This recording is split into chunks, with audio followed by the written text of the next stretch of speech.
That's why it is essential that we practice emergency drills during our daily lives so that we can be prepared for any such circumstances. As soon as you feel the earthquake, hide your body under a table to protect yourself. When the shaking has stopped, shut off the gas valves and turn off the electricity, and locate your way of exit by opening the doors. If you're coming out of a multi-story building, use the stairs and definitely not the elevators. When outside the building, rush to an open field and cover your head while en route.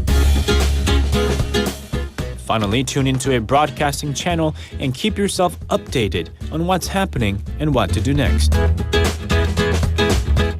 Or remember, prevention is the best solution. This campaign is brought to you by BFM Busan 영어방송.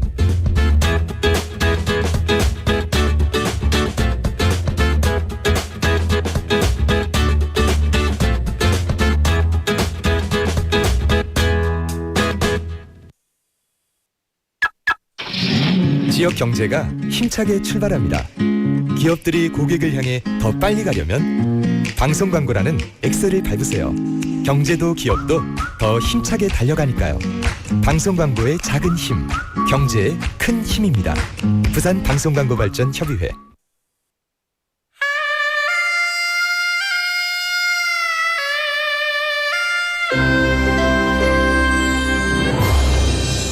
The time is now 7 o'clock.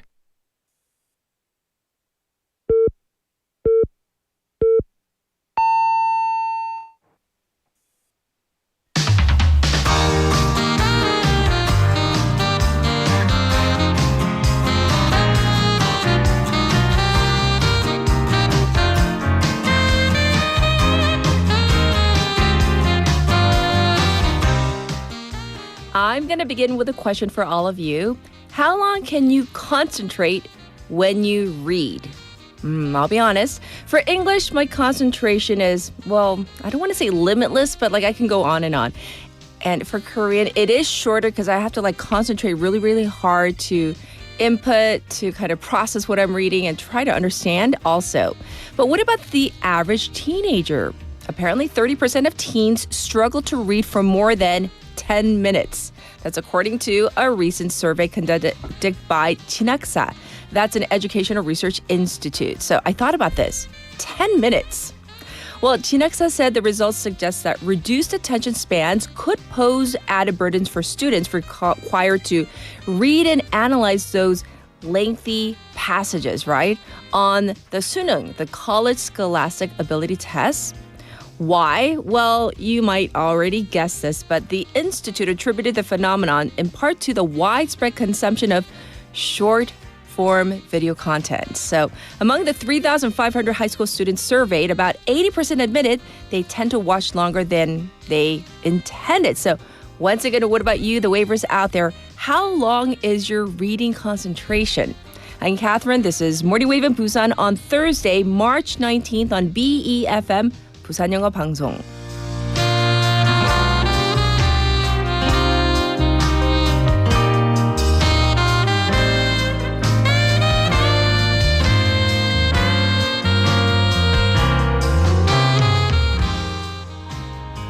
Good morning, Wavers.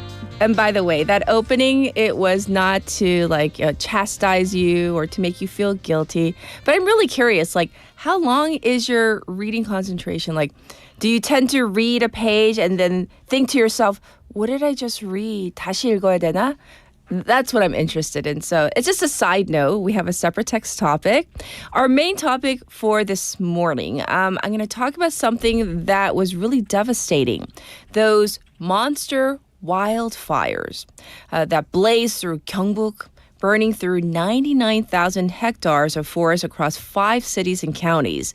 So there were 183 casualties, with nearly 5,500 people displaced from their homes. But there is so much more behind these figures, the lives of the affected residents and their livelihoods that have been uprooted. Even a year out, some buildings are still in ruins. We're talking about the orchards and the farmlands burned and farm equipment still unrecovered. The province has allocated 1.8 trillion won worth of recovery funds from both the local and central government funding. But unfortunately, that's not enough for a full recovery. And of course, it does take time. In fact, the province says that it will take 30 years for the burned forest to fully grow back. And again, the numbers don't tell the full story. Over 85% of the affected residents still live in temporary structures, and over 11% of the displaced persons have moved away from these towns. And these towns were already in population decline. And this is leading to a near collapse of this population, leading to socioeconomic losses. These wildfires have been and still are devastating because I say are, meaning present tense, because their effects are ongoing. But they sometimes happen from a momentary lapse in judgment or even sometimes malicious intent. Gyeongnam police arrested the suspect arsonist behind the Hamyang fire from earlier this year, and it turns out the suspect is a notorious arsonist, meaning 방화범, with over 90 suspected fires under his name, and even served a 10-year sentence for 37 charges of arson. Well, we are upon spring. It is definitely wildfire season soon, and we're going to have to take all the precautions necessary because these fires, once again, it's not just about the immediate fire and extinguishing it. We have to think about the after effects as well, and of course, for the people who are affected by this for years to come. The effects are ongoing. So there we go. And I do see a couple of responses to the first, my opening. 우리 PD님은 누워서 읽으면 왜 이렇게 잠이 오는지. I agree with you, PD님. So that's why I try not to read in bed because, I tend to nod off these days. It's also because I'm a little tired, but yeah, definitely reading in bed, not my thing. And yeah, let's get to our real text topic today. It is related to a story coming up later on. So it goes like this. How do you walk? What does your walk look like? Do you walk fast? Do you walk slow? Do you strut? Do you swagger? Do you walk pigeon-toed? Or maybe even duck-footed? Oh, so what does your walk look like? 자, 빠른 걸음, 느린 걸음, 팔자. And then I don't know what the Korean term for duck-footed is. It's the opposite of 팔자 when you kind of 오리처럼 이렇게 발을 밖으로 outward. 내 걸음걸이 특징은 for me, it really depends on who I am with and what I'm doing. A couple days ago, I was really happy to be doing a certain activity, and then I skipped 좀 뛰었나 봐요.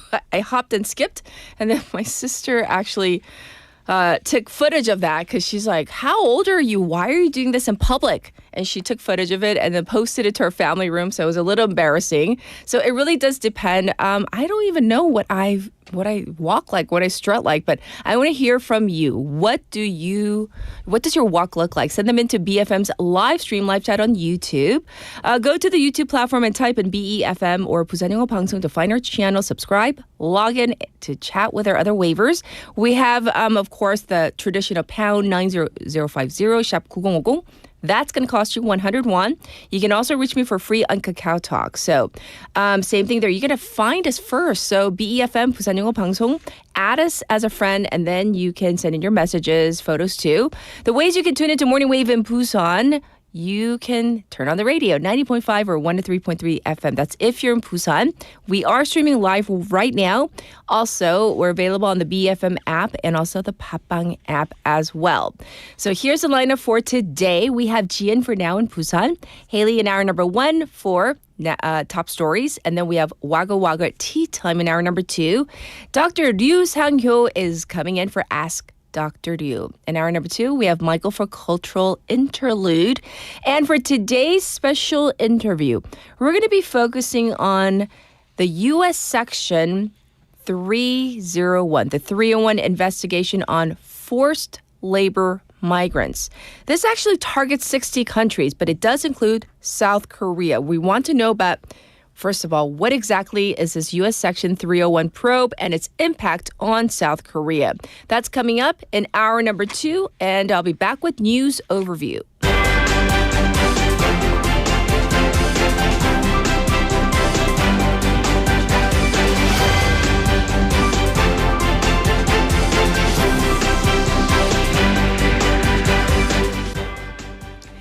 It's time for News Overview at 7:08.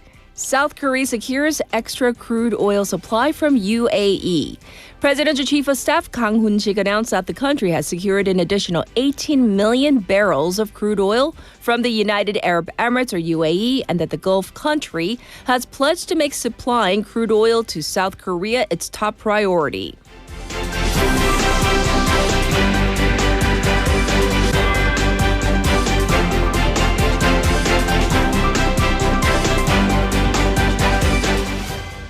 Foreign Ministry strongly advises South Koreans in Lebanon to leave. The South Korean embassy in Lebanon yesterday strongly advised Koreans remaining in the country to leave aboard available flights as the security situation is worsening with Israel ramping up ground attacks.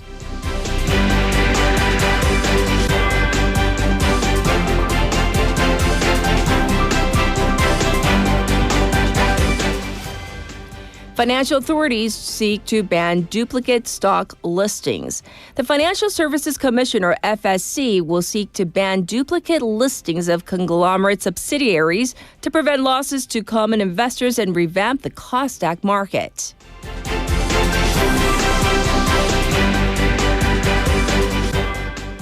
Gas and energy facilities under attack in Middle East conflict. The Middle East conflict is expanding to energy infrastructure as Israel conducted strikes on Iran's largest gas field, and Iran retaliated with missiles launched at a major industrial city in Qatar.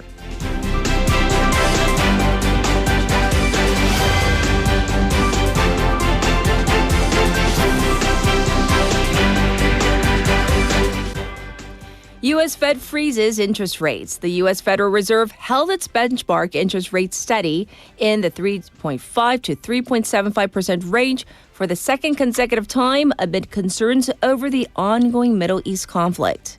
And this was News Overview.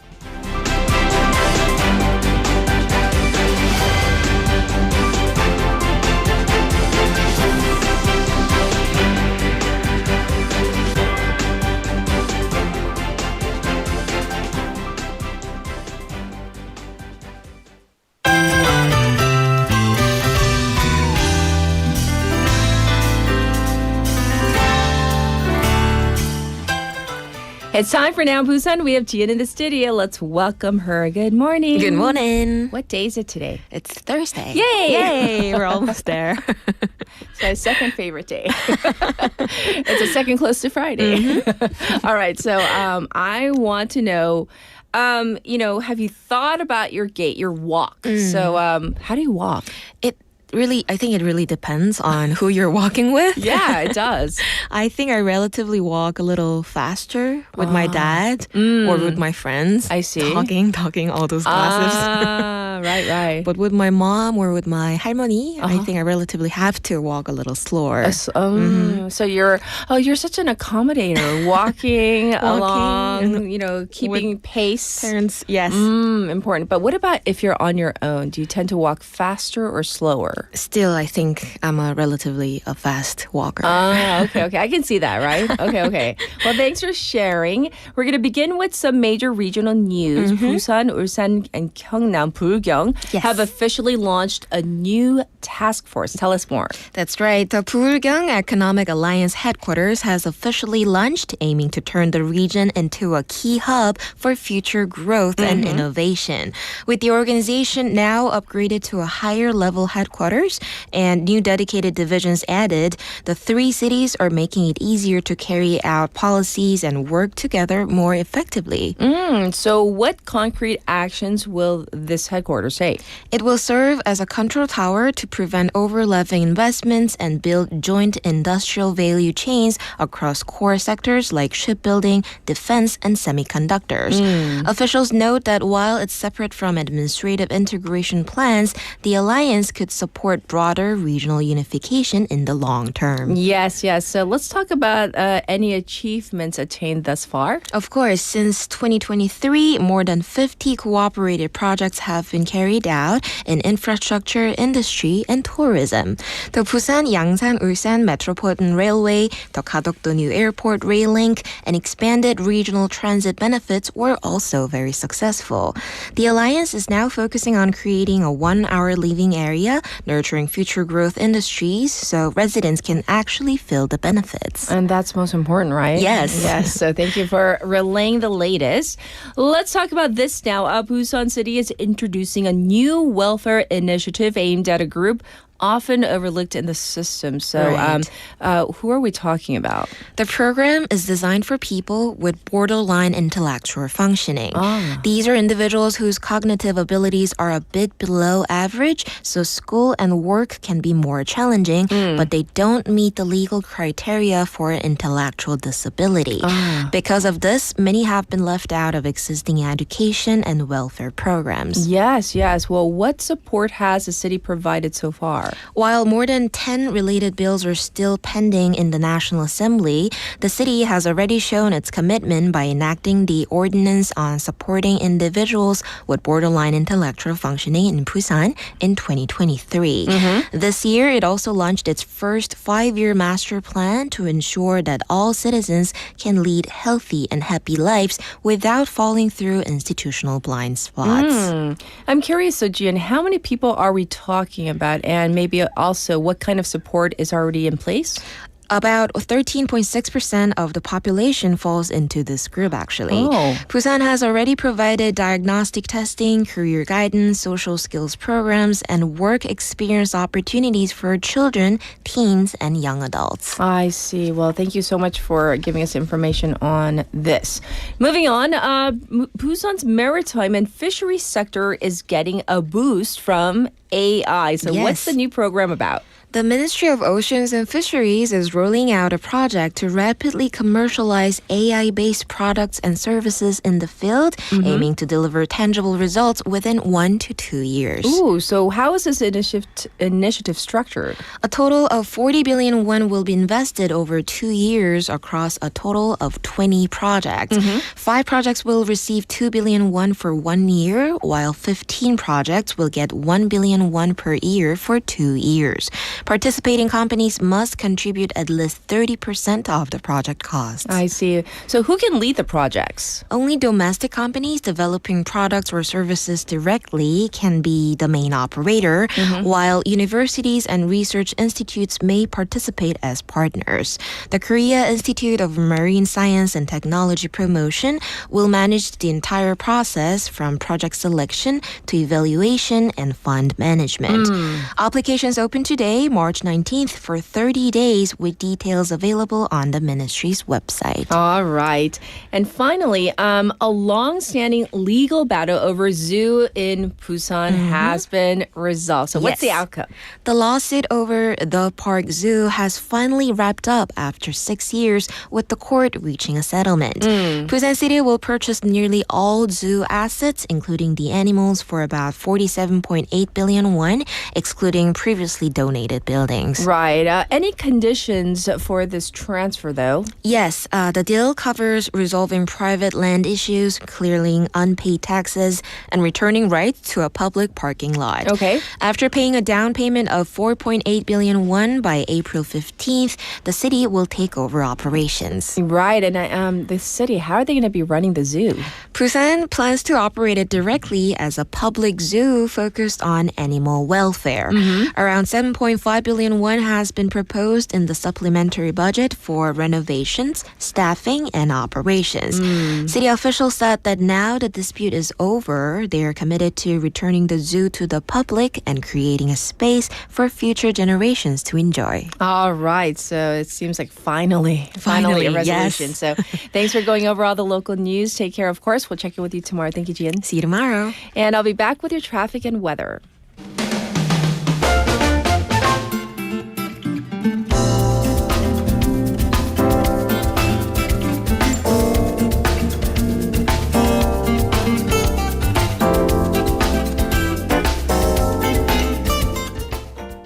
It's time for your traffic report. First up, let's talk about the Gwangan Bridge. That top portion is backed up right now.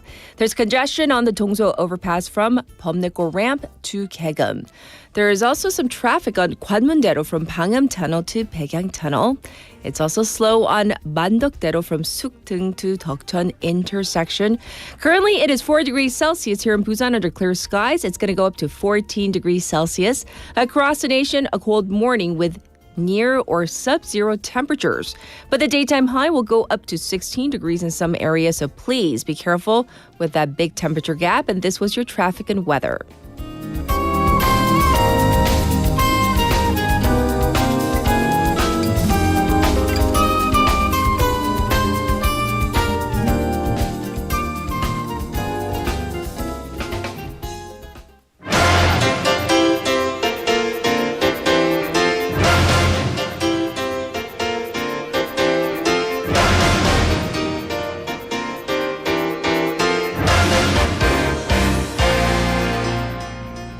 It's time for Top Stories. Haley's here. Good morning. Good morning. Don't you love the comments from our producer?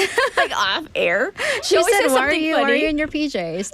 These are not my. This is not my PJs. I do have a The one with the the one with the white. blue. Yeah, Yeah, yeah. But And that's so actually, pretty. it is. Yes. Thank you. It's my sister's.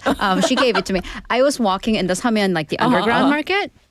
Literally saw the exact same shirt in a PJ shop. Like it was actually, and I just stood there and I just looked and I'm like, this seems targeted.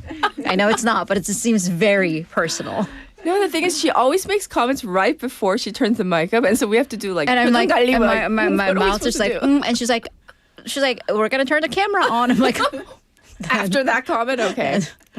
That's how we roll here, apparently. Yes. Okay, so I want to know. We know you're a runner, but Mm-hmm. I want to know about your walk. Do you strut, girl? Are you like strutting down the street? I do kind of strut. I do Yeah. kind of strut. And then your very apparently I cute have legs, right? like a facial expression of like, it's intense. I'm just because I Everything's intense. gotta get places, Right. yeah, and I do. I walk really fast, Right. But then it's really funny because everybody else is saying that they walk really fast. So why is everybody walking so slow when I'm actually out in the like? Where are the slow walkers? It's like Haley's almost like fast walking. She's like a professional. Like Well, I have like the power walker. Yeah, well, yeah, yeah. I have to because my a lot of my friends are really tall. Like ever since like, and I'm talking like 6'1", and they're girls, and they're like 6'1", Sure, sure. 6 feet tall. So they're just walking, and I'm like, oh my god, okay, you guys. So I survival. Yeah. yes. For people who are not aware, I am not 6'1", nowhere near, nowhere near. 앉은 키. I don't even know where 6'1" would be. Yeah. Okay, so we're going to jump into our top story.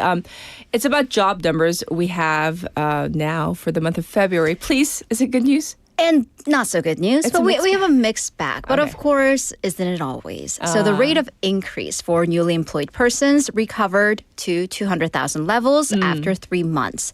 So according to the Ministry of Data and Statistics, their hiring report for the month of February, it showed that 28,413,000 people were newly employed last month. Yes. And that is up by 234,000 from a year ago. That is the biggest margin of increase in 5 months. And leading the pack was people in their 60s by far at 287,000, followed by people in their 30s at 86,000, so a big jump, and those in their 50s at 6,000. Yes, yes. So you said it's a mixed bag. We need the bad news. So the group that's not included in that increased rate, the youth. The 15 to 29 group in the job market. Yes. There was actually a decline in the newly employed persons in this group by 146,000. In fact, the unemployment rate for people under the age of 40 marked a 5-year high for the month of February last month. I see. The unemployment rate for, again, those under 29 and those in their 30s, that came to 7.7% for those under 29 and 3.6% for those in their 30s. But a bit of good news, the ministry did have more of an optimistic interpretation, especially regarding the unemployment rate for those in their 30s. Because unemployment rate is the rate of those without jobs amongst people who are actually looking. Yes. So that means a lot more people in their 30s are actually in the job market looking. And the experts and the officials are saying that this is actually an indicator of a more robust economy, that people are actually willing to be out in the job market. I am curious about the different types of jobs. Right. So one notable factor that the ministry noted was the decline of employment in science and tech services and also IT. Okay. Because this is such a broad field, officials are saying that they cannot give an exact growth and fall reports by sector. Right. But does AI play a role here? So that's a big question. Is AI actually taking away jobs? Well, yes. Are we seeing a notable impact? So they're going to have to monitor the situation on whether the decline of human hiring is kind of a temporary situation or is it a larger pattern involving AI? Yes, indeed. All right, let's move on to our next story. Discussions over cryptocurrency, they've been going on for years, including whether they should be counted as a form of security. Well, the U.S. authorities gave a definitive answer to this question. No. Oh, That's, yeah. in short, no. No, it Okay. is not. So Bitcoin, Ethereum, cryptocurrency, not a security. And here Okay. we're talking about 증권 security. So this is the U.S. Securities and Exchanges Commission, the SEC. They are the authorities on this. Issued a broad guidance regarding crypto, declaring that most crypto assets are not securities. Okay. Because this debate has been happening for ever since cryptocurrency has been around, but really the boom in the past 10 plus years. Yes. Experts, those in the finance industry, and investors had debated whether cryptocurrency would be a form of securities like stocks and bonds. Sure. Distinctions for which type of assets would not meet the definition for securities. So according to the SEC statement on Tuesday, this interpretation will prove market participants with a clear understanding of how at least this commission treats crypto under federal security laws. Well, that begs, we get to the next question. What then is that distinction and why are crypto assets, not securities? Right. then? So why not? Because it is all about how the value is determined. Okay. So let's look at the traditional securities. So your 주식, the stocks, Okay. 채권, bonds, ETFs. So the usual securities, they have their value determined and investors have profit expectations from quote unquote essential managerial efforts of others. So 타인의 경영 노력에 따른 수익 기대. So what the company does, how the company performed okay. last quarter, that determines the value of the company's stock. Yes, but obviously cryptocurrency does not. Because what company? There isn't. Also, where it is not, it's, virtual, Yes, which is the yes. definition. Crypto gets its value from program operations of a crypto system, aka mining. Right, There right. isn't value or a concrete value tethered to it. To that end, similarly, meme coins and NFTs are also not securities, they're only digital collectibles. So with this clear distinction, it'll act as an important bridge for entrepreneurs and investors. I see. Well, thanks for clarifying. And it is not a security. All right. We're going to move on to U.S. President Donald Trump's request for countries to send warships to the Strait of Hormuz. One world leader that is perhaps the most pressed would be the Japanese Prime Minister. Sanae Takaichi will be in the hot seat. She is the first major leader to meet with Donald Trump in person ever since the whole Strait of Hormuz situation. Yes. That will take place on Thursday local time in Washington, D.C. Again, just days after. And President Trump's position has kind of changed day by day. We'll get to that in a bit. Okay. So one of the latest positions was that this was a whole loyalty test for allies. Right. So it does put Prime Minister Takaichi in kind of a conundrum to maintain relations with the United States. And also, according to Japanese media, Prime Minister Takaichi is planning on expressing her support for Trump's argument for freedom to sail through the Hormuz Strait. That doesn't necessarily mean that Japan is going to send ships, though, right? She is supporting Trump in the freedom to sail through the Hormuz Strait. Okay. But is Japan actually going to militarily support Trump? We'll see. Yes. So according to Japan's Asahi paper, she'll emphasize this freedom of navigation, and the U.S. resolved to solve the situation. Right. However, so this seems to be a compromise with D.C. and also domestic political situation because there's, of course, that pressure from the U.S. and overall bilateral relations and President Trump not being really afraid to use other issues like tariffs as leverage. Sure. But then domestically, concerns of sending ships to the Hormuz and potentially then putting those forces in harm's way. Japan also has a pacifist constitution. Yes. And there are also legal issues because Japan has self-defense forces. So Yes. would that really qualify as defense to send ships to the Hormuz? But another local paper proposed the idea of, if needed be, sending self-defense forces under the pretext of research.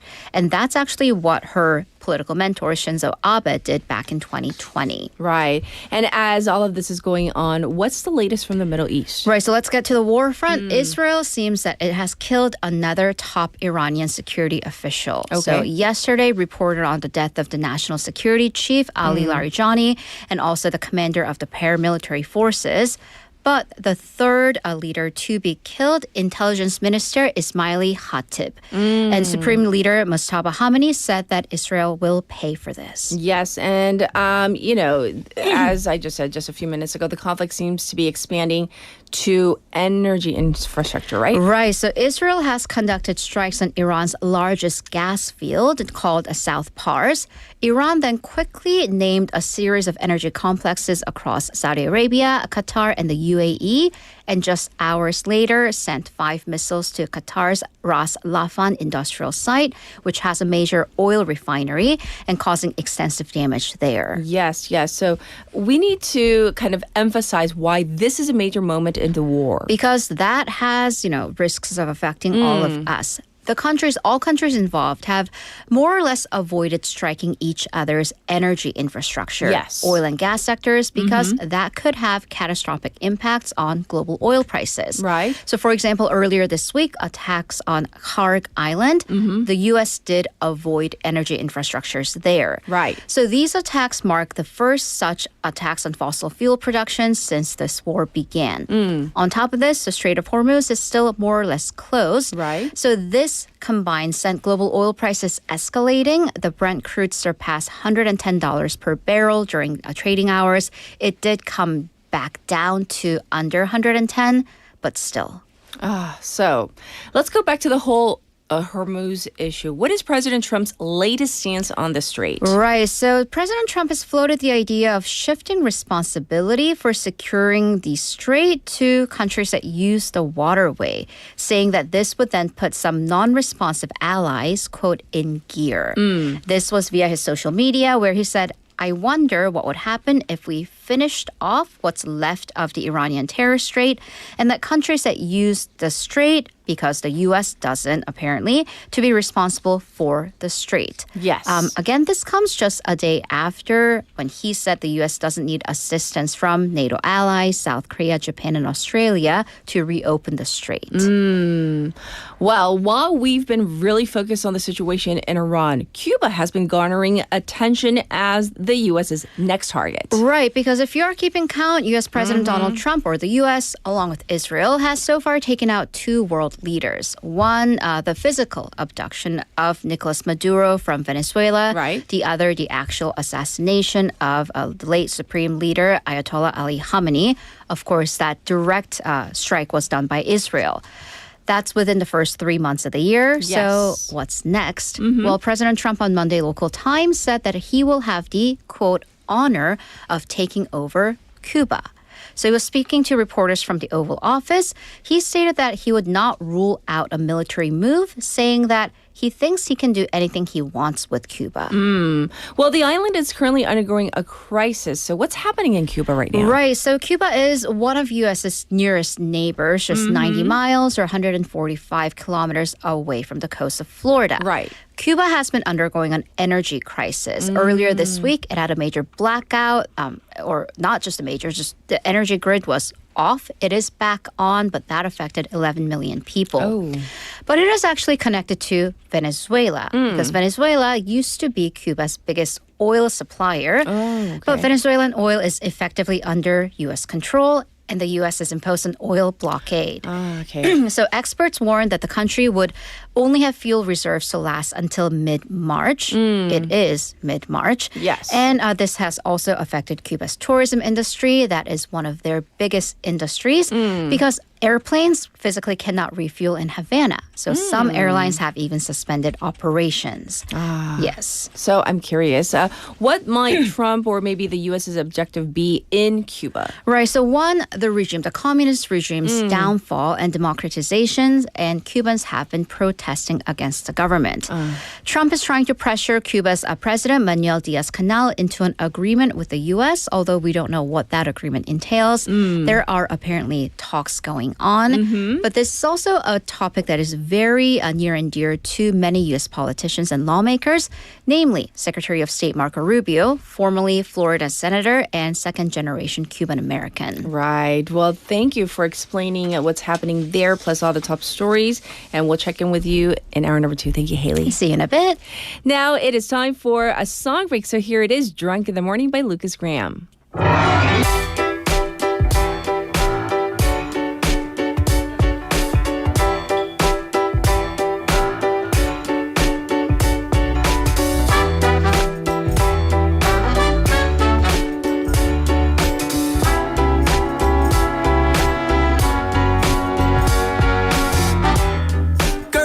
One question, are you still awake?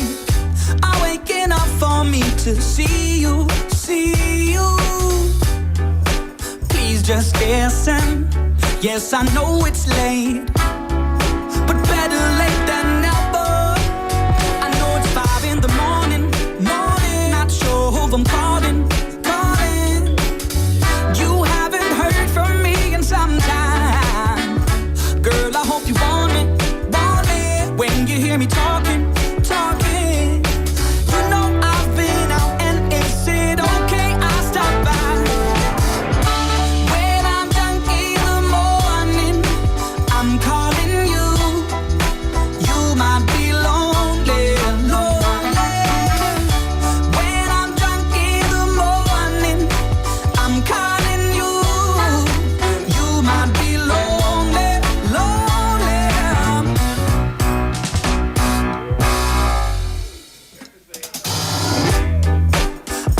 I did, and Sophie I kissed, baby. Sarah I had in my hand, but I'm calling you. But not before it's past 2 o'clock, 'cause I'm balling with my boys, my boys, my boys. I know it's 5 in the morning, not sure who I'm calling. You haven't heard from me in some time. Girl, I hope you want me. When you hear me talking, you know I've been out, and is it okay I stop by? When I'm drunk in the morning, I'm calling you. You might be lonely, lonely. When I'm drunk in the morning, I'm calling you. You might be lonely, lonely. I know you're glad I called. Now you can have it all. When we're together, you know how it should be. When you're drunk, maybe we should go and spend some time alone. Baby, you're so beautiful. When I'm drunk, yeah. When I'm drunk in the morning, I'm calling you. You might be lonely, lonely. When I'm drunk in the morning, I'm calling you. You might be lonely, lonely.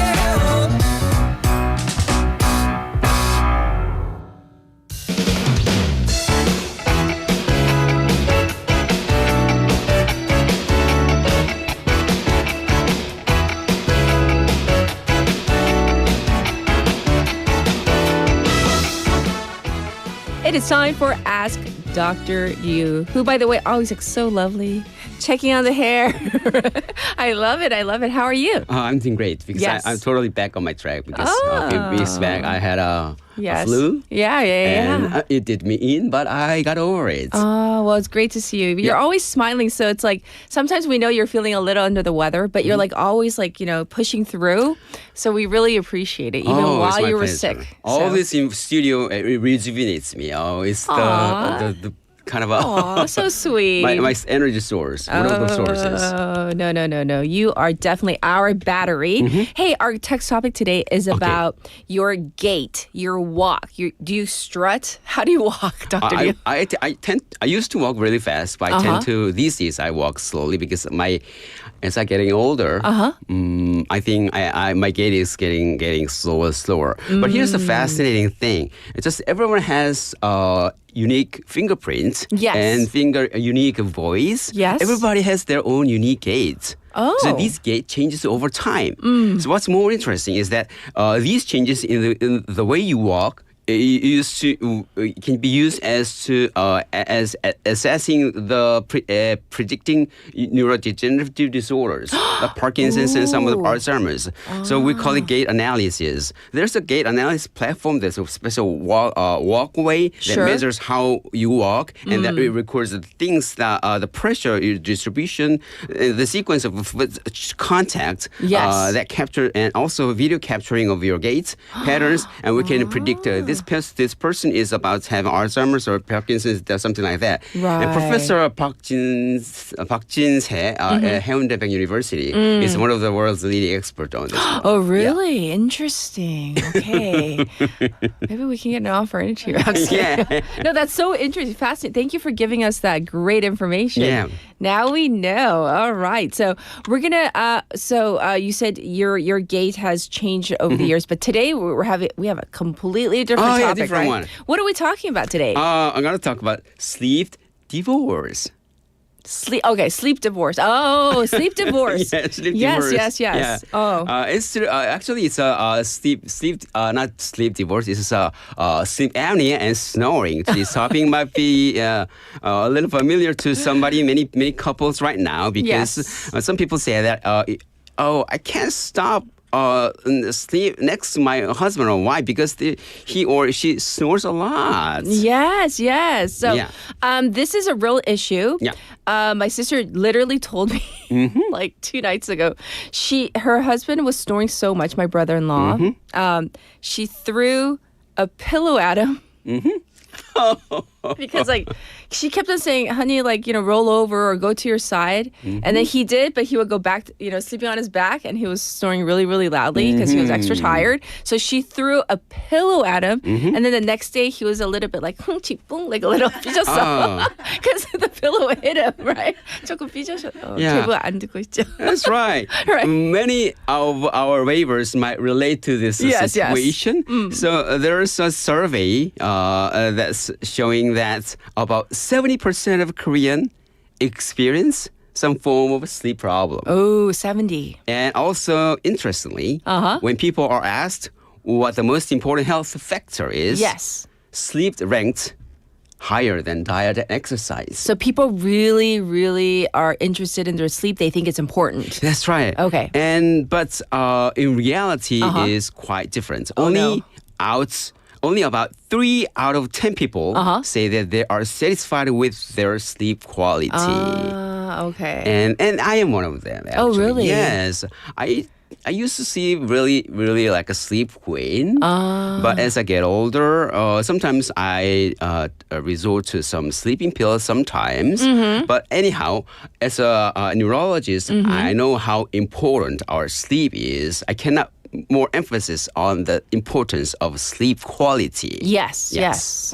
So when, for example, my brother-in-law, if somebody's snoring really loudly, it's not just actually that person's problem, the person who's snoring, but I don't know, I think the other person might be even affected more. The person, laying in bed like next to them. Yeah, that's right. Exactly. So that's why also it affects the partner sleeping next to them. Yes. So in fact, many couples say their relationship is affected by sleep problems. And more than half of couples have tried sleep, in separate rooms Yes. at least once just to get better sleep. Right. This is why the term sleep divorce has become popular in the States and other countries. Right. I think the term, like when you said in the beginning, it sounds like so dramatic, right? yeah. But I mean, I've done it too. I've done it where it's like I was tossing and turning so much. I didn't want to bother my partner. So I actually got up and went to another room because I was like, I couldn't fall asleep. But then like if, when you toss and turn, the person next to you, you can kind of feel them stir, like move a little. And then I felt really bad. So I was like, okay, I'm going to leave. So I've done it. But it doesn't mean that your relationship is in trouble. No, That's right. Yeah, that's my point. Yes. It doesn't necessarily mean the relationship is in trouble. My situation is a sleep divorce. I do have some kind of sleep divorce because my son wants to sleep next to her, my wife. So he took her from me. Oh, no. He stole your wife. yeah. I'm going to win her back sooner or later. Anyhow, here's the important point. If the cause of the snoring is sleep apnea, and then simply sleeping in separate rooms does not solve the real problem. Oh, so... sleep apnea. Yeah, we got to get into sleep apnea. What exactly is sleep apnea? 수면 무호흡증. Yeah, in Korean, it's like breathing stops repeatedly during sleep. So like this. 너무 리얼한데요. It's like so realistic, right? You may know of someone. Maybe it's your dad. Maybe it's your husband. It could also be, of course, female as well.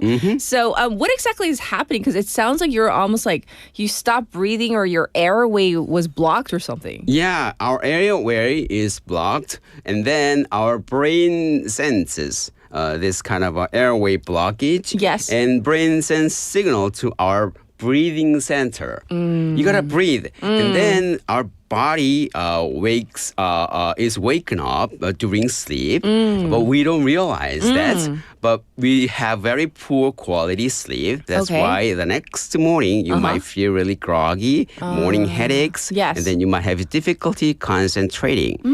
But interestingly, many patients don't realize they have sleep apnea themselves. Often partners notice something strange, like Yes. pauses in breathing during sleep. Right. Yeah. So I think that's so true. Like the person next to the person either snoring or has sleep apnea, the person who's snoring or who has sleep apnea, they're sleeping. So Yeah. they don't kind of realize No. it. But 옆에서 있으면 좀 알 것 같아요. 그렇죠? Right. Yeah, exactly. Studies show that almost 40% of sleep apnea patients only become aware of their condition after their partner notices abnormal breathing at night. Yes. So if couples immediately decide to sleep in separate rooms, they might miss an important medical warning sign. I never thought about it that way. But that's true. Yeah, but these days some application that records your breathing sound. So you might get use of this one. Yes. So this is really interesting because snoring, it shouldn't be treated as just like, oh, it's so annoying, like roll over, or like wake up the person next to you, right? So tell us more about snoring. You know what? Snoring is not just a breathing and then sleeping problem. If you have sleep apnea, it puts you at the risk of getting a stroke and heart attack. Ooh. Because when you snore and then if you stop breathing, Yes. your oxygen level in your blood drops. Yeah. And brain sends this signal. And then what does our brain do to our hearts? Hey, hearts, you gotta pull your own weight. Yes. Pump up the volume of your blood supply. I love it. And our heart increases the blood supply and increases the blood pressure. Yes. And also, if it stays that stage for a long time, not days, not months, but for years, and your brain might be exposed to some kind of a chronic hypoxic stage. Yes. In that case, brain might end up having vascular dementia, and then you might have a stroke. You might end up having stroke and heart attack. So when I was working in the ER, I saw many patients coming to the ER at the crack of dawn because while they're sleeping. Yes. Yeah, That that's makes true, sense. true. The timing of it. Okay, Yeah. okay. So it's something I guess we should take really seriously, not just something annoying in your partner. So if someone suspects that they may have, sleep apnea, or maybe their partner does, what should they do? Okay, go to a doctor first of all, yes. and then get properly evaluated. Okay. And doctors may perform some sleep study, which is called 수면 다원 검사. It monitors your oxygen, breathing, and brain activity and heart rate during Okay. sleep. I have you said go see a doctor, but what kind? Like sometimes you have an ailment and you think like you don't know which department to go to. Is there a special department that we need to go, or do we ask our family doctor first and then he or she may recommend somebody? Yes, there's a sleep sleep disorder association. Usually, neurologists are main neurologists. Okay. Yes, main professors and members. Okay, and okay. also ENT doctors as ENT. well. Yeah. Okay. Thank you. All right. So, in terms of what the treatment may be if the sleep apnea is confirmed, what are we looking at? Like, are there ways to treat this? Yeah, first of all, some people might recommend surgery. It's removing the soft pellets and then the uvula, the thing that's dangling in the back of the throat. And then, that surgery has some kind of a recurrence rate of about 50% in the long term. So you need to be really cautious about getting surgery. So the most effective treatments for severe and moderate sleep apnea is CPAP, which is 양압기. CPAP. Yes. Yeah. Airway continuously coming from the mask. You're wearing mask during sleep, and then it prevents our airway from collapsing. So that's the most common one. Right. And so in terms of, I don't know if this is true, but is it true? There seems to be this urban myth out there, like, I'm so sorry, I keep on throwing my brother-in-law under the bus. But he's a little overweight, and then he does snore, but then when he drinks, my sister says it seems like he snores more, or he might have symptoms of sleep apnea. Like 술을 마시면 더 심하다고 그러던데 아닌가요? Drinking alcohol and then you have sleep apnea is adding fuel to the fire. Oh, okay, so it is true. Yeah, because alcohol doesn't affect. It's slowing down our brain activity. Right. So if you stop breathing and then your oxygen level drops and your brain detects it, but alcohol kind of blocks that kind of a signal. Okay, That's why it's kind of adding. It's like it's make matters worse. And also if your brother. In-law. In-law, and it's a little bit obese. Yes. Yeah, about 70% of all those sleep apnea patients are a little bit obese. Okay. So that's the right. link. Yeah, so weight loss is also another remedy or treatment options for the sleep apnea. I see. So, if your partner, obviously, because sometimes you don't know if you're snoring, you might have a sore throat in the morning, but you might think, I have a cold. But if you suspect that your partner, is snoring too much or has this, once again, first line of defense is go see a doctor, right? That's right, exactly. And also, if you don't want to see a doctor, there are some fantastic applications recording your breathing sound, and then you can hear your breathing sound as you're sleeping. As you sleep. So, and then you can realize how important, how serious your conditions are, and then that might help you enlighten your situation. Right, especially because we have so many single-person households out there where you that's don't right. have a partner, right, to tell you if you're snoring or if you stop breathing. Yeah. So that's a great idea of maybe recording yourself with an app and then listening. And if you don't know what it's supposed to sound like, have your doctor listen to a little bit of it, right? And our sleep is really important. Yes. Yesterday, Professor Kim from Columbia University, she mentioned that the revenge bedtime procrastination. Yeah, yesterday, yes. Yeah. So these younger generations are sacrificing their sleep, trying to just enjoy the kind of a dumb scrolling, and then that's totally bad for our brain because Gen Z is the first generation as human civilization has evolved, our intelligence has improved. But Gen Z is the first ever in history their intelligence dropped a little bit. So and it's all to do with dopamine related, but you talked about earlier in the show and Yes. the reading concentration level. Yeah, same thing. Yeah, reading on a long novel is involved in good healthy dopamine Yes. using all capacity of our prefrontal cortex. But drum scrolling, I would totally not recommend this one. Yes. And also, before I go, sleep divorce doesn't necessarily mean the relationship is in trouble. But I don't recommend sleep divorce because if you sleep next to somebody who you love, Yes. and that gives you more better sleep and better comfort. And those who sleep next to your loved ones live happier and healthier. Well, thank you so much for going over such interesting information for us today. We love it. And of course, we'll check in with you next week. Thank you. Okay, thank you. Everybody, this was Dr. Yu, and he'll be back next week, I'm sure, with another fascinating topic. So let's get to our final song for hour number 1. This is Aesang by Cool. Enjoy. I'll be back at 8.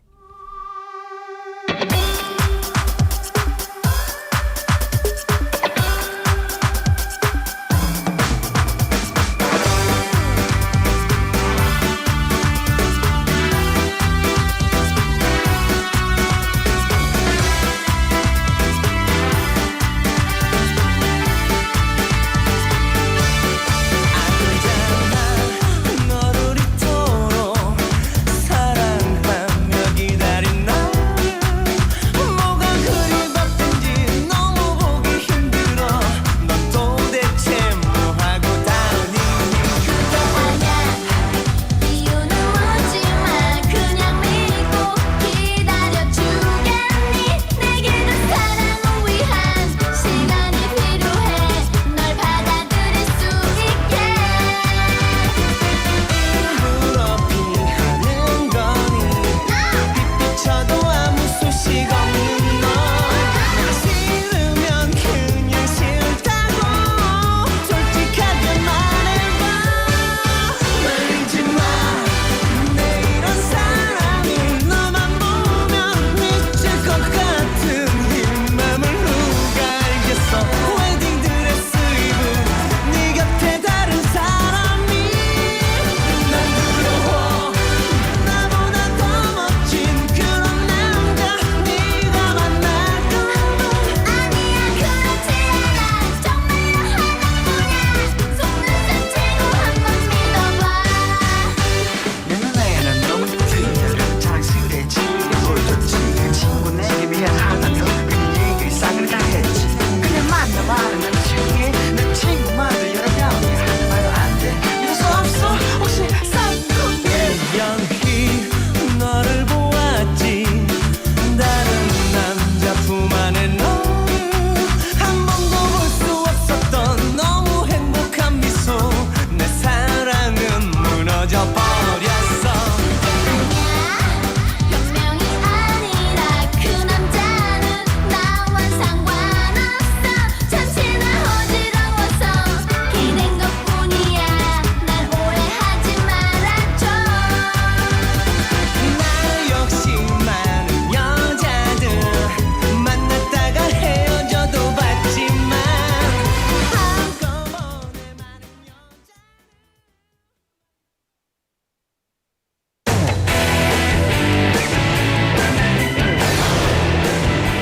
Your bridge to the world.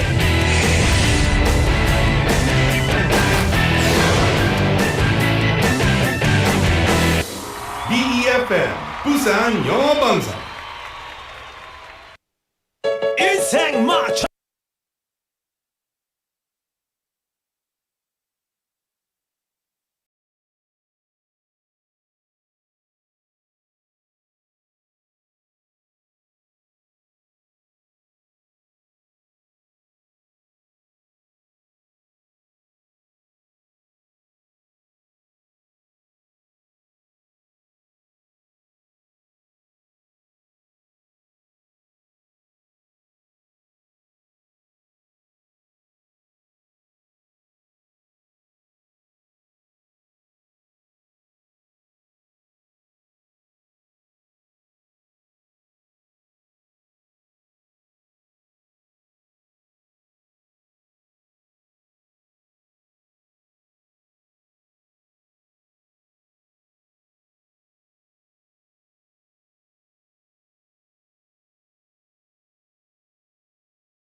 아이들과 함께 영어를 쉽고 재밌게.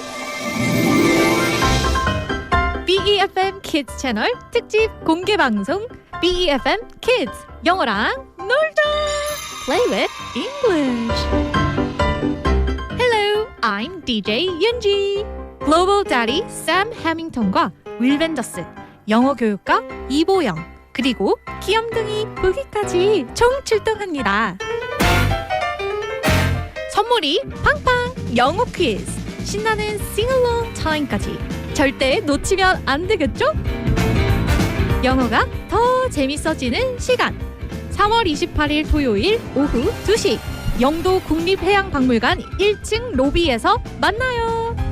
신청 및 자세한 내용은 부산영어방송 홈페이지를 참고해 주세요.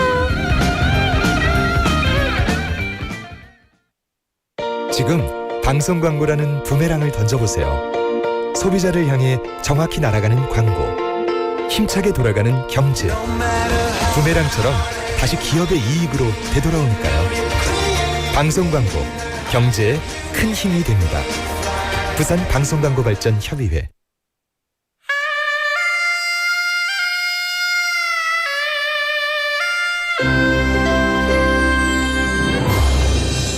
The time is now 8 o'clock.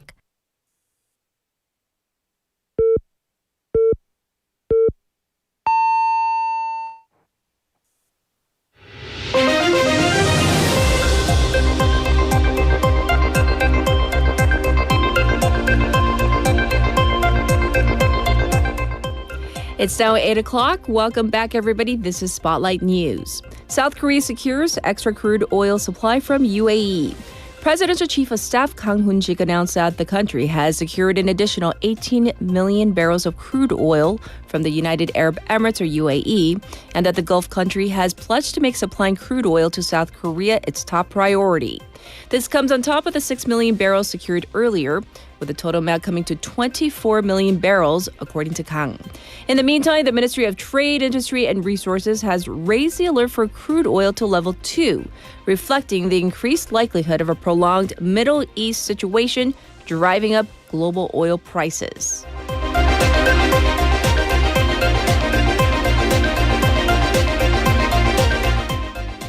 Foreign Ministry strongly advises South Koreans in Lebanon to leave. The South Korean embassy in Lebanon yesterday strongly advised Koreans remaining in the country to leave aboard available flights as the security situation is worsening, with Israel ramping up ground attacks. The embassy is contacting the 120 South Korean nationals known to remain in the country to provide them with information on available flights. South Korea has placed a travel ban on southern parts of Lebanon bordering Israel, while the rest of the country is under a level 3 travel advisory, urging citizens to leave.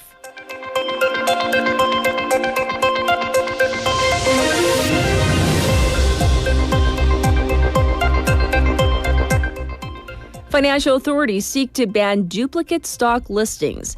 The Financial Services Commission, or FSC, will seek to ban duplicate listings of conglomerate subsidiaries to prevent losses to common investors and revamp the KOSDAQ market. The Commission plans to create a 2-league system for the tech-heavy KOSDAQ, with one league composed of mature, innovative companies and the other made up of companies in the process of growing. The FSC said that it seeks to improve market competitiveness and vitality through these measures.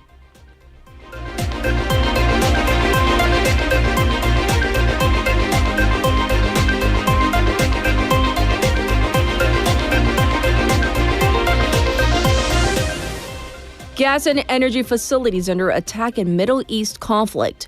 The Middle East conflict is expanding to energy infrastructure as Israel conducted strikes on Iran's largest gas field, and Iran retaliated with missiles launched at a major industrial city in Qatar. The Ras Laffan industrial city in Qatar is home to a major oil processing site.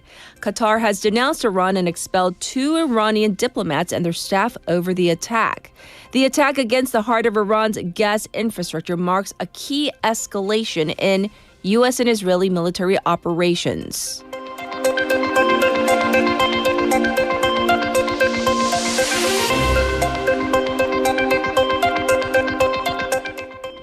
U.S. Fed freezes interest rates. The U.S. Federal Reserve held its benchmark interest rate steady in the 3.5 to 3.75% range for the second consecutive time amid concerns over the ongoing Middle East conflict. The Fed's decision came as the central bank faced a tough rate-setting decision due to rising oil prices and its potential impact on inflation and a weak U.S. employment report. Fed Chair Jerome Powell said that in the near term, higher energy prices will push up overall inflation, while stressing that it is too soon to know the scope and duration of their potential effects on the economy. This was Spotlight News.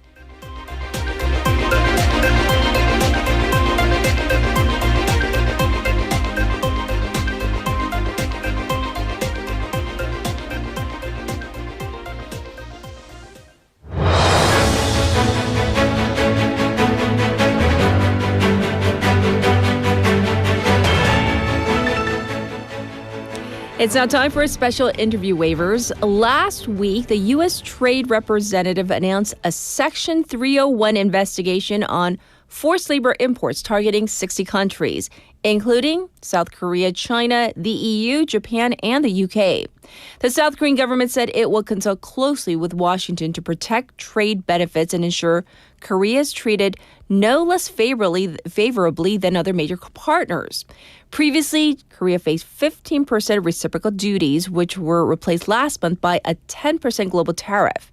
Well, Seoul says that it wants to keep trade running smoothly while continuing strong economic ties with the United States. Today, we speak with an expert to understand what this investigation could mean for South Korea's trade and exports. Joining us is Professor Robert Koopman, Hearst Distinguished Professorial Lecturer at the School of International Service at American University and former Chief Economist at the World Trade Organization and the U.S. International Trade Commission. Hi, welcome to the program. Pleasure to be here. Yes, indeed. So if you could explain in simple terms, what exactly is this Section 301 investigation and why is it being used right now? Well, so Section 301 is a really powerful U.S. trade law.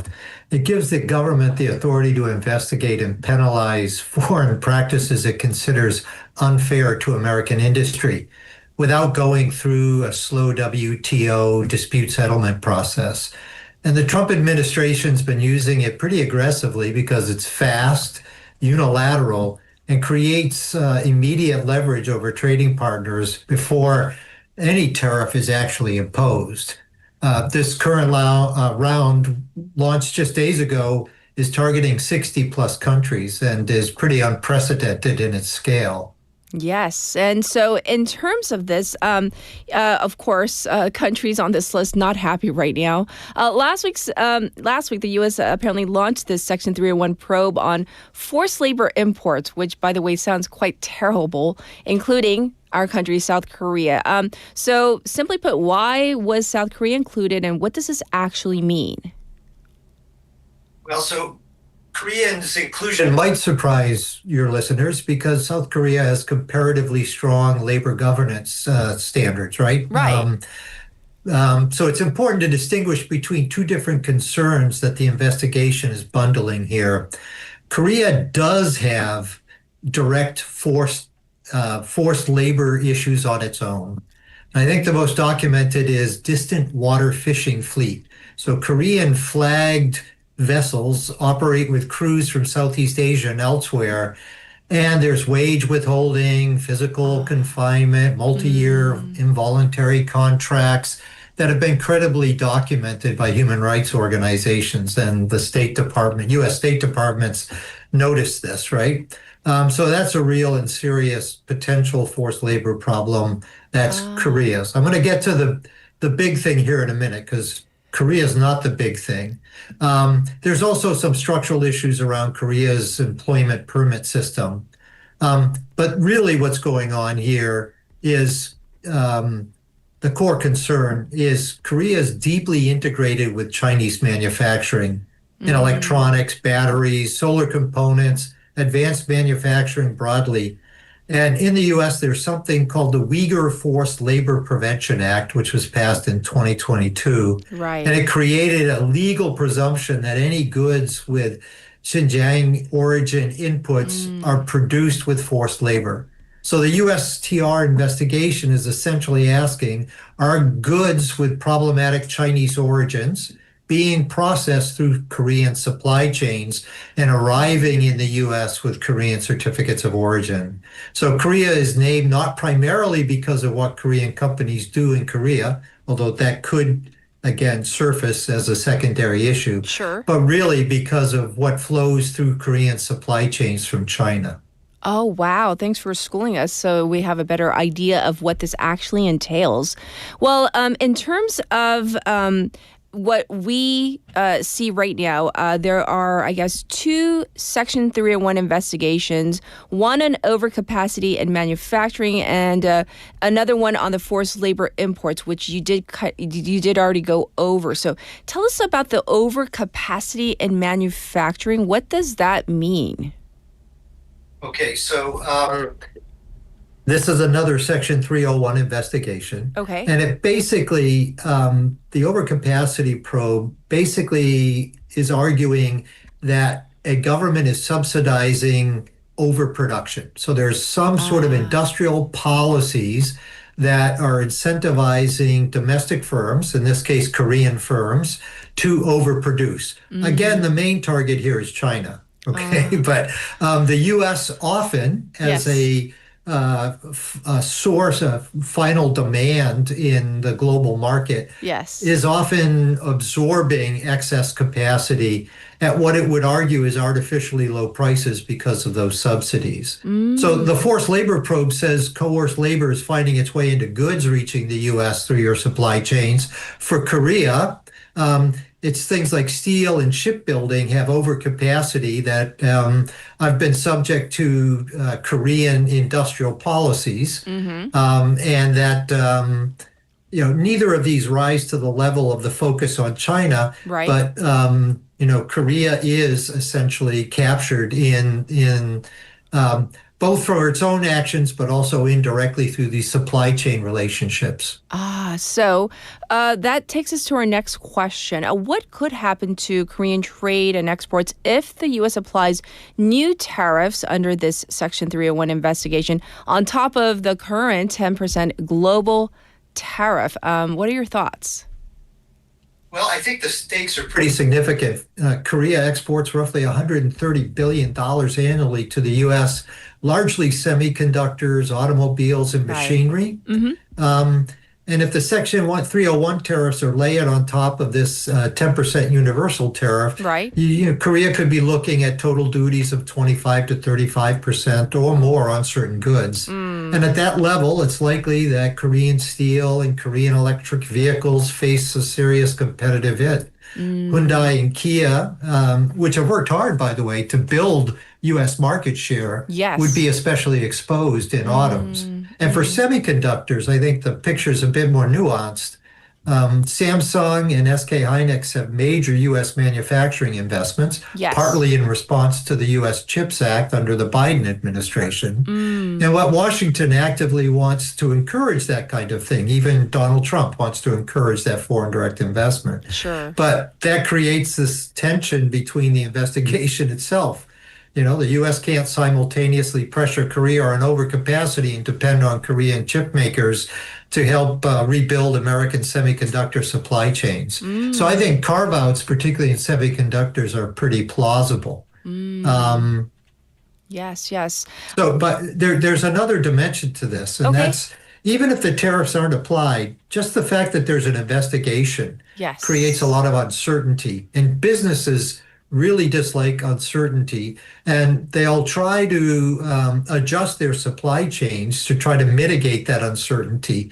So I think, we economists, we don't just focus on the tariffs, we focus on the policy environment.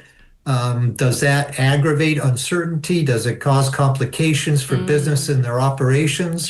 Because that can have a big influence on how Korean firms are going to operate. Yes.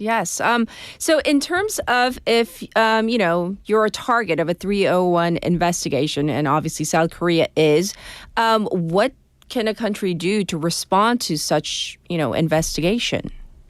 Yeah. So I think in your question, you might refer to this as the avoidance scenario, right? Yes. And I think the most instructive precedent in this is Korea's 2018 Section 232. That's a different section. And we can talk about that later if you'd like. But that was a Section 232 steel tariff. And Korea successfully negotiated a quota arrangement that capped steel exports at roughly 70% of the 2015 to 2017 average in exchange for a tariff exemption. And I think that worked. But it was a real constraint.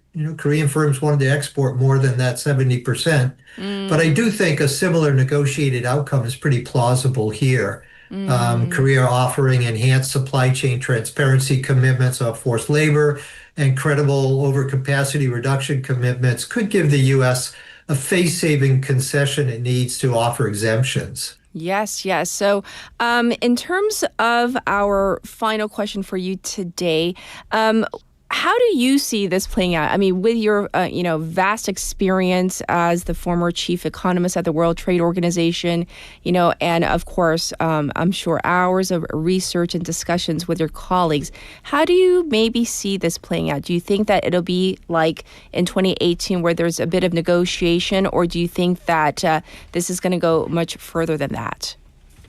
So I do think the Trump administration wants foreign governments to come to Washington, or we send our trade negotiators to capitals and negotiate. And Yes. they want to be able to claim there's a deal. I think many of us who have worked in this area for a long time, particularly those of us who've worked on free trade agreements and investment agreements and things like that, they're often long documents with very specific and very detailed commitments. What we've been seeing so far in the Trump administration is what's often referred to as napkin deals.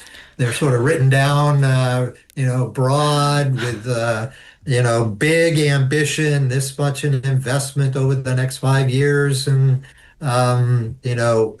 so I think the main thing the Trump administration wants to see is a deal that they can announce, right? And I think many governments have realized that they can do this. Korea, I think, realized this under Trump 1, knows it now under Trump 2, and will pursue that kind of negotiation and probably come up with something that's still somewhat costly for the Korean economy. Right. But they'll mitigate it, and they'll have this sort of face-saving deal. So for the long term, for the U.S., what it does mean is that countries like Korea and other, what we often refer to as open middle powers, they're going to start looking for other trading partners that have a much more stable trade relationship. So I think we'll start to see Korean exports start to diversify even more. I see. Well, thank you so much for such good information today, and of course, a lot of food for thought as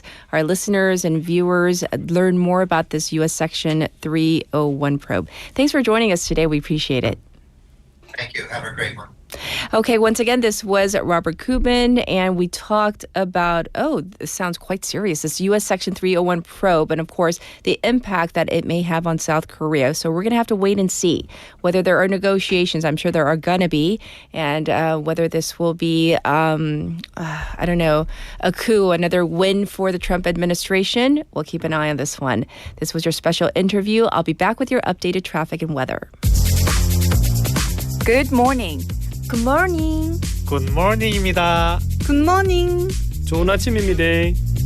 Morning wave in Busan. Morning wave in Busan. Morning wave in Busan. Major news, local buzz, and expert takes. It's all here on Morning Wave in Busan. Brighten up your morning commute with Morning Wave in Busan. Morning wave in Busan.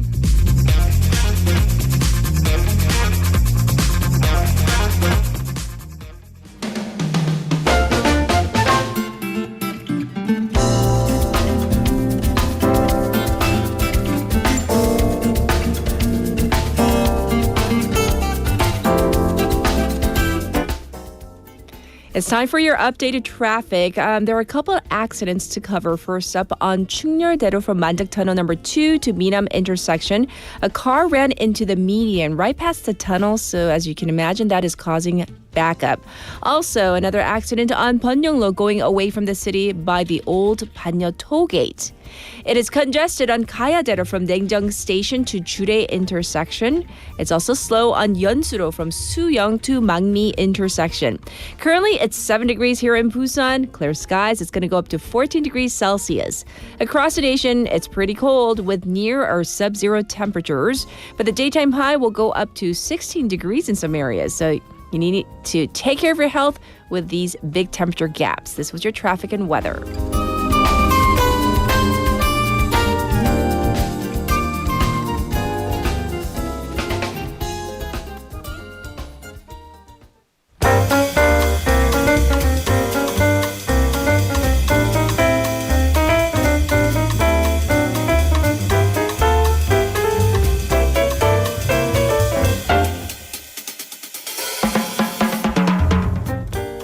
Here we go. It's time for Wagga Wagga Tea Time. Haley's here to Wagga Wagga. Let's wagga. Yes, yes. So, okay, we got to wipe the smiles off our face because this is a really serious story. The police are investigating this alleged murder of an airline pilot, and that took place in Busan, right? Right. So Busan police have arrested and are investigating the killing of an airline pilot by a former colleague of his. So the suspect is a former pilot, also a co-pilot in his 50s, allegedly killed the victim using a knife early Tuesday morning, and he ran away.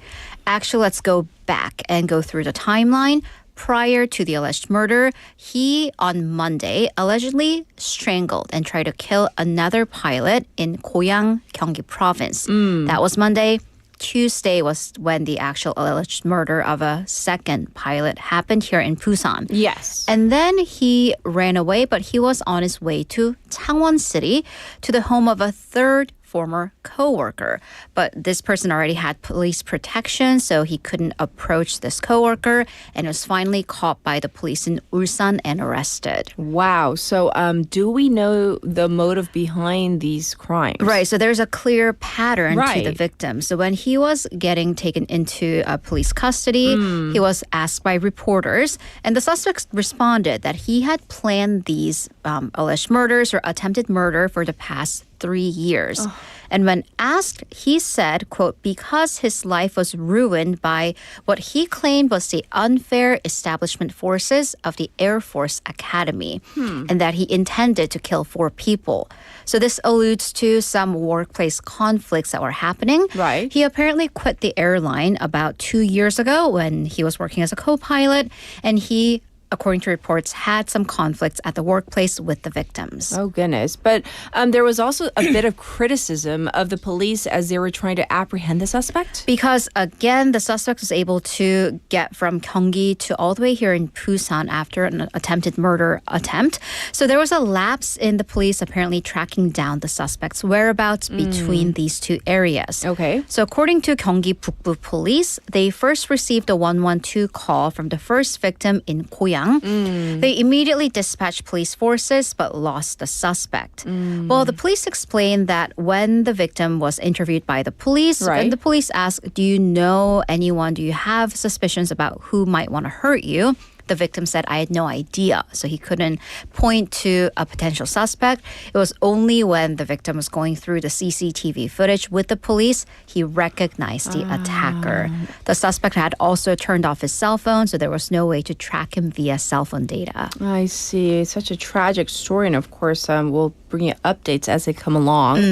While this is going on, I see that you have brought us some statistics about violent crimes. Right. So this is, under the same general roof of violent crimes, but different because the first murder and the attempted murder cases, they seem to have a clear motive and connections. Yes. Here, I want to talk about random acts of violence or motiveless crimes. Yes. This is an exclusive by CBS No Cut News. They've procured police data via Democratic Party lawmaker Yang Bu-nam's office. And in the last 3 years, there were 127 violent crimes without motivation or motives. And of these, 3 out of the 10 cases were murder or attempted murder cases. 64% were bodily harm or assault cases.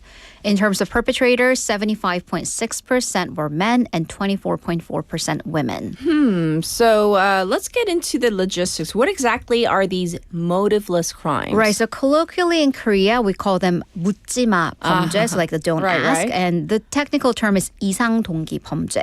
Crimes that are perpetrated randomly between or amongst people who do not know each other. So because of this nature, they're not predictable. Yes. And then thus makes them hard to prevent. So back in 2023, after a bout of these cases, the police officially created this as a crime category in a separate definition. And they've been coming up with statistics every quarter. And the latest such motiveless crime would be that Gangbuk, the motel murder case. So that would be a case where the suspect didn't know any of the victims. I see. But are there notable patterns? Right. So experts have noted that many of the suspects are in socioeconomically vulnerable conditions. According to a paper published by the Police Academy, of the 186 suspects of these random crimes, 76% were unemployed or underemployed. 32.6% were in emotionally vulnerable states, and 31.7% had history of seeking psychiatric care. So experts say that this hints at a possibility that the perpetrators were in an unstable economic condition or social isolation.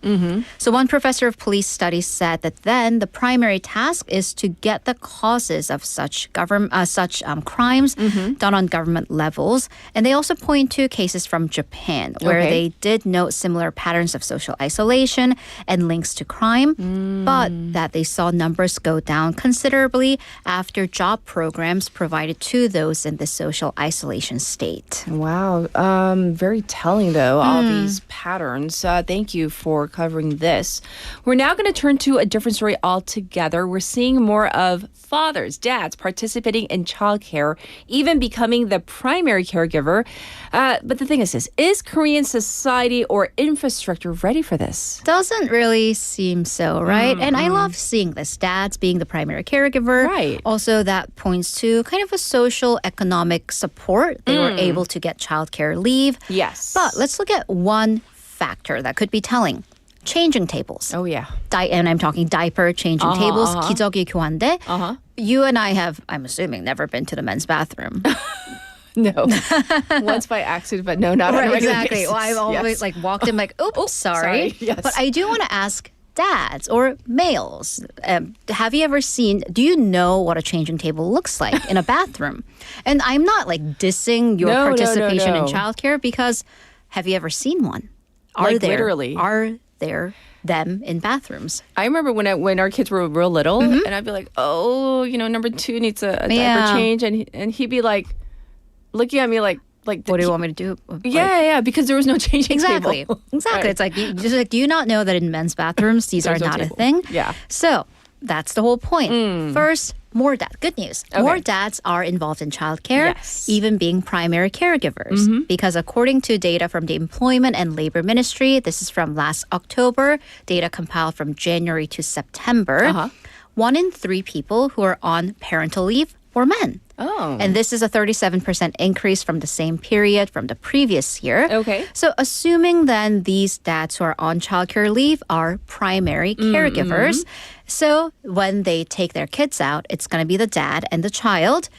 You would need to change the baby. Yes. Diaper. And then you would need changing tables. But let's go to that infrastructure.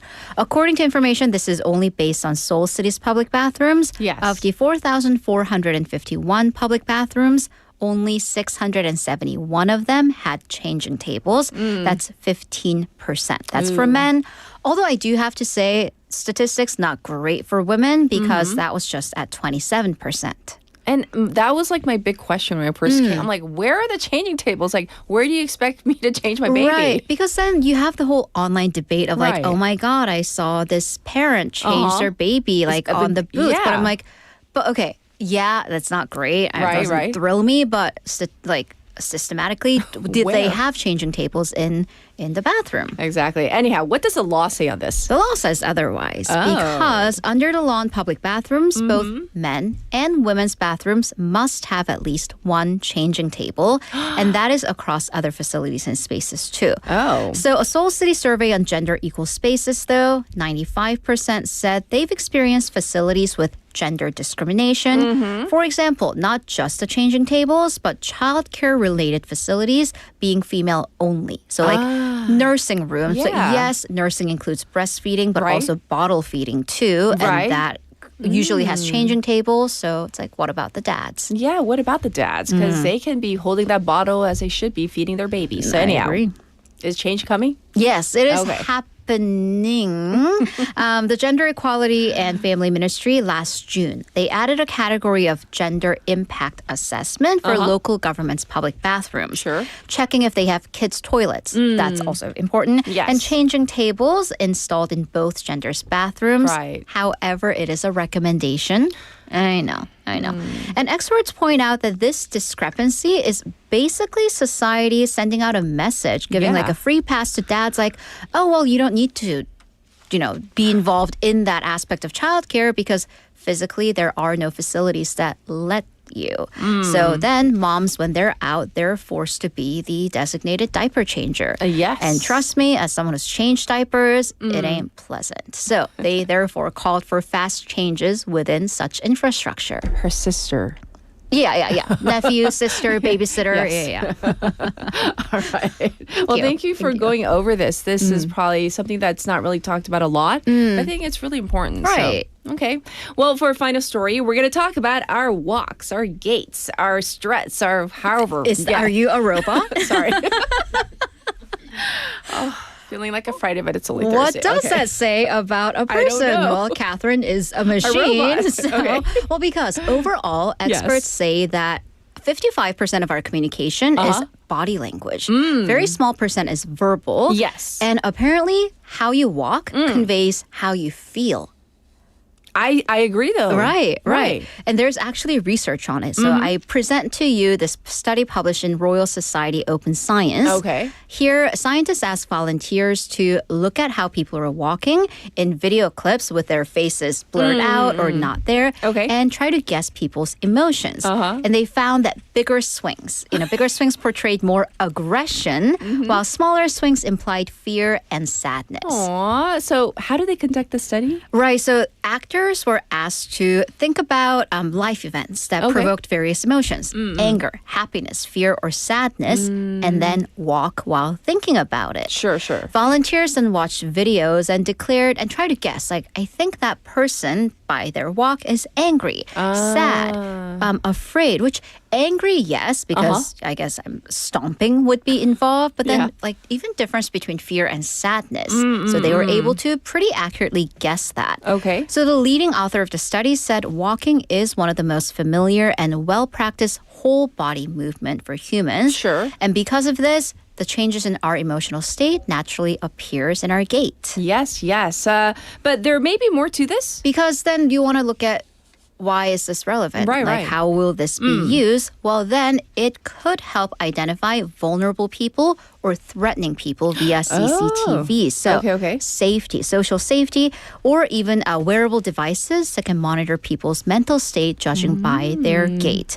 There is another research in Texas last month that showed a machine learning algorithm could predict anger, sadness, joy, and fear from a person's gait. Oh, so your walk says a lot about you. Volumes, Yeah. apparently. Interesting. Well, thank you. Guess what Tommy says? What did he say? Tommy says, I do a catwalk. You do the model walk, 모델처럼 막, and then pose. Do you toss your hair and then turn back? And Tommy, we know, has longer hair, so maybe he That's does toss true. it. So who knows? All right. Well, thank you for all the woggly stories. We'll check in with you tomorrow. Thank you, Haley. I'm going to strut out. Bye-bye. Okay. We're going to get to our next song. This is 나랑 같이 걸을래 by 적재. 가을 밤이 찾아와 그대를 비추고 또 나를 감싸네 눈을 감을 때마다 향기로운 내 맘이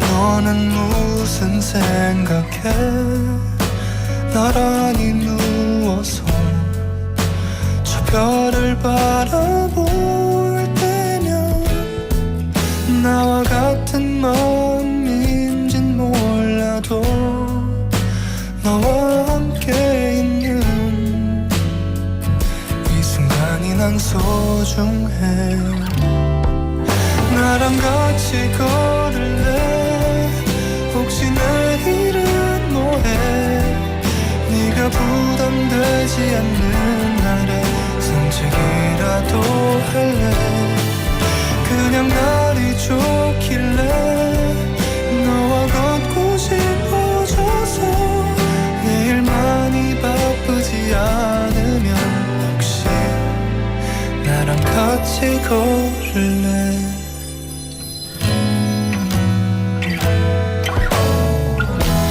많이 어색한가 봐 자꾸 딴 데를 보고 날 닮은 별만 바라봐 싱그럽게 불어오는 바람에 너와 함께 있는 이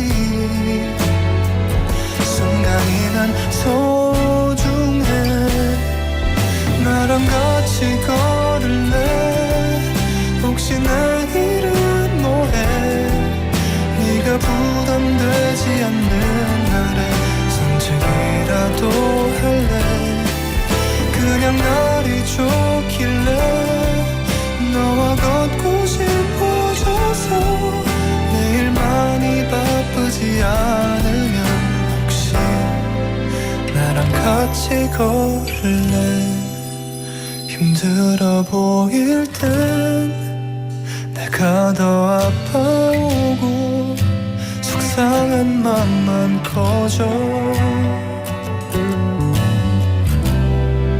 내가 곁에 있을게 항상 너의 편이 되어줄게 저 하늘의 별처럼 나랑 같이 걸을래 혹시 내일은 뭐해 네가 부담되지 않는 날에 산책이라도 할래 그냥 날이 좋길래 너와 걷고 싶어져서 내일 많이 바쁘지 않으면 혹시 나랑 같이 걸을래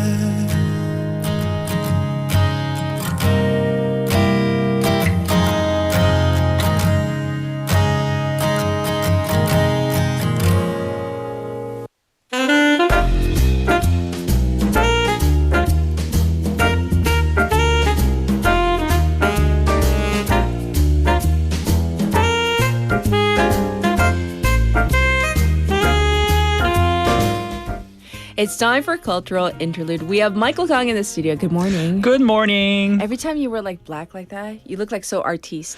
It's my, how do you call it? Like personal color? Oh, it is? I think that's black. what it is. Yeah, black, yeah. 다 지금 뭔가 검정으로 그거 있잖아요. 바꿨습니다. like artistic like 미대 오빠, like 교회 오빠, like 심지어 so, like, I changed my glasses. Did you notice? No. 원래 it was like a square. Oh, I'm sure they were. I changed it to 동그란 거. 동그랑땡. 동그랑땡. 이거 쓰니까 좀 더 이제 좀 소설 것 같지 않아요? 약간 좀 이렇게 좀 이렇게 좀 머리도 좀 기르고 이제 I like. 새치도 좀 있고 이렇게. I don't know what it is, but like the vibes, it's like, oh, 감사합니다. 감독님 같아요. 조금 꾸며봤습니다. 네.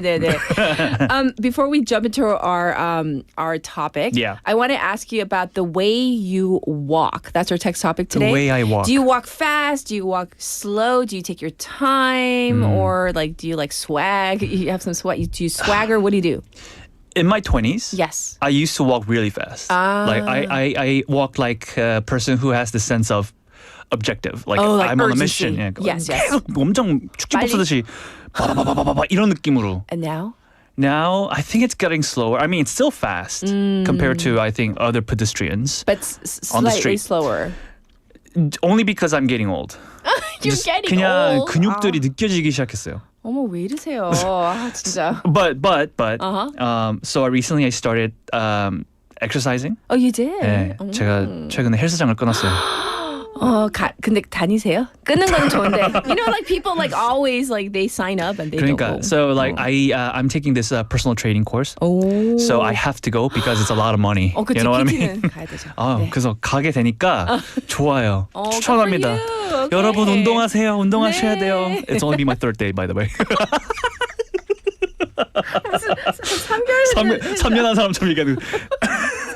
여러분 운동하셔야 돼요. 네. 건강을 지키세요. All right, we're going to jump into our segment. What do you have for us today? Yeah, so today we're talking about a historic night at the Academy Awards. Oh, yes. Yes, and that's the one that brought together K-pop, animation, Oscar controversy, and even Korean food. Oh, yes. So Netflix animated film K-pop Demon Hunters, or KDH for short, won not just one, but 2 Academy Awards this year. And they're pretty major ones. They're big ones. Yeah. They took home the Best Animated Feature and Best Original Song for Golden. Everybody knows what this song is. It was a landmark moment not only for Korean creators, but also for global pop culture. Yes. But the celebration didn't end there. The awards also sparked a huge controversy when parts of the acceptance speech were cut off. Like literally. Yeah, And during they turned the during lights the off. live broadcast, Right. drawing criticism from fans and commentators alike. And in one of the most unexpected details of the evening, Yes. Korean instant noodles and traditional food also became part of the Oscar night story. Oh, really? Okay, Yeah. okay. So honestly, this year's Oscars gave us one of the most fascinating intersections of film, music, identity, and global fandom that we've seen in a long time. Ah, yes, indeed. So we're going to start with the biggest headline. Obviously, KDH, Taedaehan won 2 Academy Awards, 2 Oscars. So let's go over why is this such a significant achievement? It is significant on multiple levels. Okay. You know, first, Taedaehan won Best Animated Feature, which Yes. means it beat out extremely strong competition, including major studio titles like Zootopia 2. Wow, right? that's huge. And I like Zootopia. Yes. But it beat Taedaehan beat Zootopia. It's how good that is, you know? That alone is a huge artistic recognition. But then it also won the Best Original Song for Golden.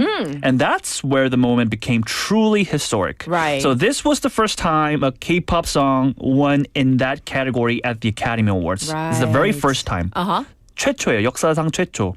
So the film didn't just succeed as animation, it also proved that K-pop as a musical and cultural form could be fully embraced at the highest level of Hollywood recognition. Right. I mean, seriously, applause 대박이죠. all around. 대박 사건인 거죠. 대박이에요. 네. And then the acceptance speeches, like every year, like everybody's watching, is someone gonna say something controversial? Or like obviously some people do wonder what are they going to wear. It's but actually then it's actually the most fun part, right? I think like I love the acceptance speeches and they're like very emotional, right? It is. And so I mean, director Maggie Kang Yes.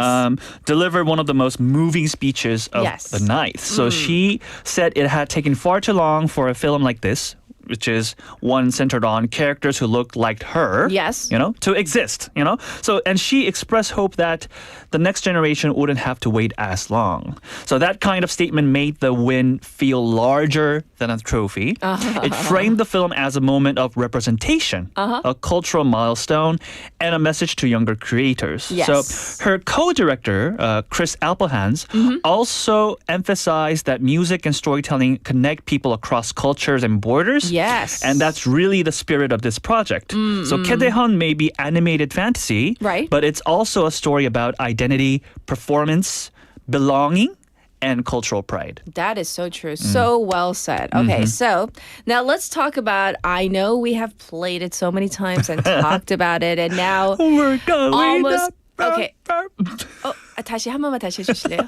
부끄러워서 We're going up, up. 거기까지 몰라요, 근데. 너무 근데 just that short one like liner is so good. But 그러니까요. 예, 너무 좋아요. And your voice of course as well. Why do you think this song resonated so deeply as like, privately we were all singing it. Yeah. Like dolphins, right? Yeah, and I think it's because it worked on two levels at once. Yes. So on the surface, it's a powerful, very polished pop anthem. Yes. Exactly the kind of song that can dominate charts. Right. You know? And it did. It became the first K-pop genre song to reach number one on both the Billboard Hot 100 and the UK official singles chart. So Yes. that's extraordinary Right. in itself. But emotionally, the song clearly meant more than just commercial success to the people who made it. Yes. So Lee, who performed and co-wrote the song, Right. said during the acceptance speech that Golden was not about success. It was about healing. She also spoke about having once been mocked for liking K-pop and now seeing the whole world sing along. Oh, by the way, sing along. Did you see like Steven Spielberg and Leonardo DiCaprio with their bull? Yes, I did. And, that was so hilarious. that was one of the I little, loved it. very interesting perks of the Oscar night. I mean, I like, loved it. Yeah, little bits and pieces of details there. Right, I'm right, going to get to it as well. Okay. But yeah, it was interesting. So what Lee said, so that was a very, very powerful arc. It turns the song into something personal, cultural, and even generational. Right. So, and this Oscar wins after a very strong award season overall for the film and the music, right? Exactly. So Kye-dae-hyun had already built enormous momentum. The film and Golden won at the Golden Globes, Yes. as we talked about before. Right. And the song also earned recognition at the Grammys. So by the time the Oscars came around, this wasn't just a fan-driven phenomenon anymore. Right. It had become an industry-recognized success story. And let's not forget the streaming numbers. The film reportedly surpassed 500 million cumulative views globally. Wow. Even overtaking major Netflix hits.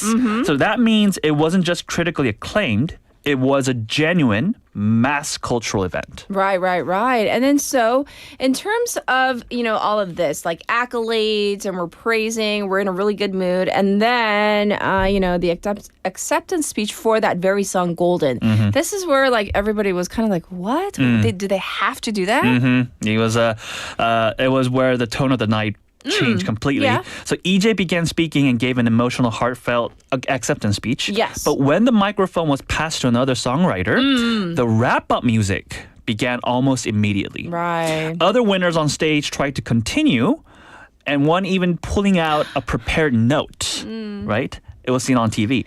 But the lights dimmed and the broadcast cut to commercial. Yes. That meant several people who had contributed to this historic win never got the chance to speak on stage. And for fans, that felt especially painful because this was already such a landmark moment for K-pop and for Asian creators more broadly. Right. And the thing is this, like, it's not just because, like, we're Korean or we're ethnically Korean or we love, K-pop. It's just like, it just felt so wrong. It was just rude. Right. It was rude. And the reaction was pretty strong. And it wasn't just from Korean people. Very strong. Right. Yeah. So some viewers compared it to other speeches earlier in the night that seemed to receive more time. Right. That quickly led to criticism online, with some asking whether this reflected bias or unequal treatment, especially since the winners were Asian creators in a moment of historic significance. Right. Now, the Oscars later responded through Disney Television executive Rob Mills, saying that all winners are subject to time limits and that interruptions happen for broadcast reasons. Right.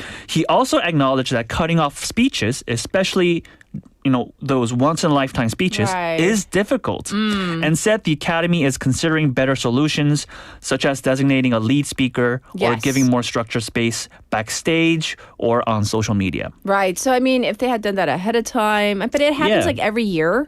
It happens every year. This is an issue that happens every year. So could they have not foreseen it? I think they could Exactly. have. So do something about it.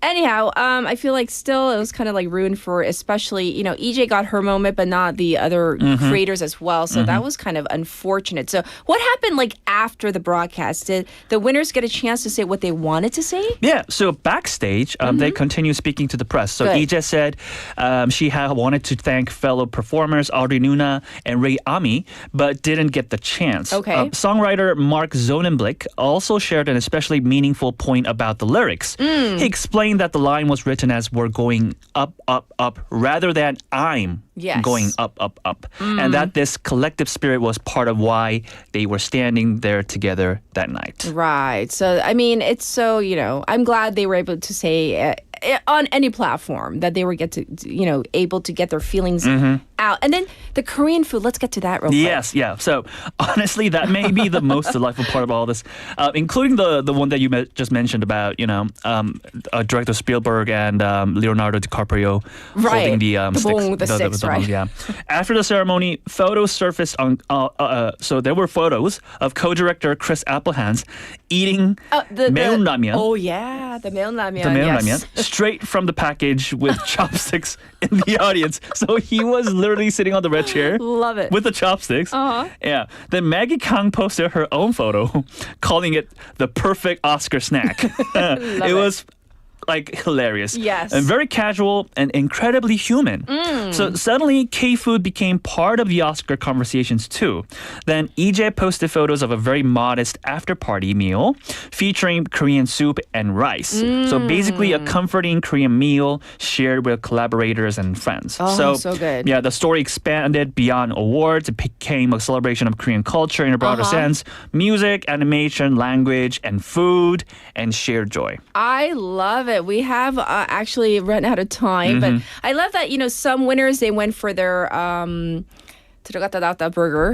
And then, she instead, wanted to focus on Korean. And what a good way. I'm sure she didn't eat right before to fit into her dress. And then she wanted to enjoy her 국밥, right? It's finally, I love it. 그래서 무슨 느낌인지 알 것 같아요. 네. And by the way, there is Chris Apple.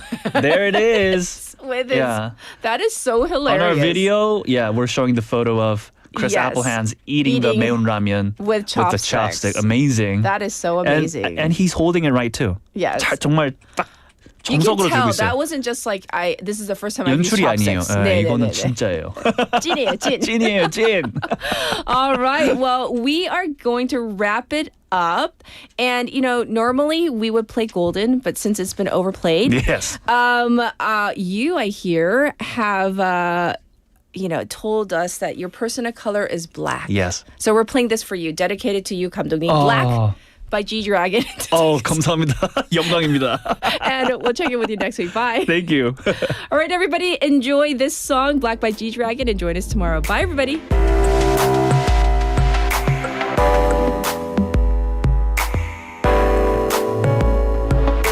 심장의 색깔은 black 시커멓게 타버려 just like that 틈만 남은 유리를 깨부수고 피가 난 손을 보고 난 왜 이럴까 왜 내 미소는 빛나는 gold 하지만 말투는 들썩하고 갈수록 날 너무 담아가 가끔씩은 담아가 뒤쫓는 것 같아 no 사랑의 본명은 분명히 증오 희망은 실망과 절망의 부모 어느새 내 얼굴에 드리워진 그림자가 너란 빛에서 생긴 건 몰랐을까 너와 내 사이에 시간은 멈춘 지 오래 언제나 고통의 원인은 nowhere 하기에 나도 날 모르는데 네가 날 알아주길 바라는 것 그 자체가 사람들은 다 애써오지 진실을 숨긴 채 그저 행복한 것처럼 사랑이란 말 속 가려진 거짓을 숨긴 채